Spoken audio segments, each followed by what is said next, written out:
Hidup kekal memberi kita hidup yang tidak dapat binasa. Di jalan kebenaran ada kehidupan, dan di jalan itu tidak ada maut. Amsal 12 ayat 28. Dalam pelajaran kita sebelumnya, kita mengetahui bahwa hidup kekal memberi kita hidup abadi yang tidak menua. Namun dalam pelajaran kita hari ini, kita akan melihat bahwa hidup kekal juga memberi kita lebih lagi, hidup yang tidak bisa mati. Dalam ayat pembuka kita dinyatakan bahwa di jalan kebenaran ada kehidupan, dan di jalan itu tidak ada maut. Ini mengacu kepada hidup bebas dari maut dan tidak dapat binasa. Ada perbedaan antara hidup abadi yang tidak menua dan hidup bebas dari maut yang tidak dapat binasa.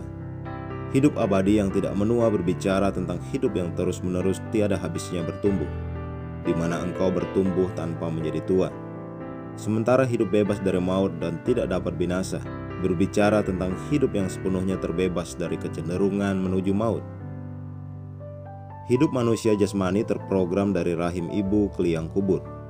Dengan kata lain, manusia dilahirkan cenderung untuk mati. Seumur hidupnya dia melakukan semua yang dia bisa untuk tetap hidup dan menjauhi kematian. Namun pada akhirnya akan binasa berujung maut karena mewarisi kutuk maut. Namun ketika kita dilahirkan kembali dan engkau memiliki hidup dan kodrat ilahi Tuhan dalammu, segala sesuatu menjadi berbeda.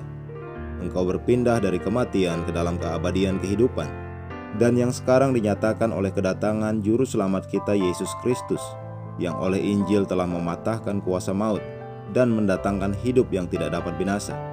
2 Timotius 1 ayat 10. Dalam Kristus engkau tidak rentan terhadap maut, karena hidup kekal. Sekarang engkau dapat lebih memahami perkataan Yesus dalam Markus 16 ayat 18.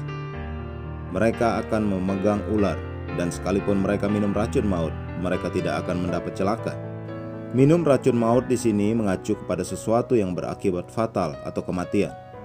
Namun Yesus berkata tidak ada yang dapat membuat engkau celaka atau membinasakan engkau. Mengapa?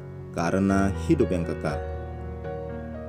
Yohanes, rasul yang dikasihi, berkata, "Semuanya itu kutuliskan kepada kamu, supaya kamu yang percaya kepada nama Anak Allah tahu bahwa kamu memiliki hidup yang kekal." 1 Yohanes 5 ayat 13. Dia ingin agar engkau tahu bahwa engkau memiliki hidup yang kekal, karena sampai engkau benar-benar memahaminya, engkau tidak akan pernah berjalan diterangi olehnya. Engkau harus mengetahui bahwa engkau memiliki hidup yang kekal, dan hidup kekal ini kebal dari maut dan kematian. Kematian adalah kegagalan yang diperkenalkan kepada suatu sistem. Namun Yohanes mengatakan bahwa tidak ada satu kegagalan pun yang boleh ada dalam sistem tubuh jasmanimu. Tidak ada kegagalan jantung, kegagalan ginjal, atau kegagalan pernapasan. Tidak boleh ada kegagalan dalam jenis apapun. Karena engkau memiliki hidup kekal di dalammu, organ dan sistem tubuh jasmanimu tidak akan gagal. Syukur kepada Tuhan atas hidup kekal yang kita miliki. Haleluya. Mari kita mengucapkan pengakuan. Hukum Roh Kudus yang hidup dalam Kristus Yesus telah membuatku bebas dari maut dan kutuk dosa. Aku sepenuhnya bebas dari kematian. Aku tidak dibatasi oleh maut, karena hukum kehidupan beroperasi di dalamku.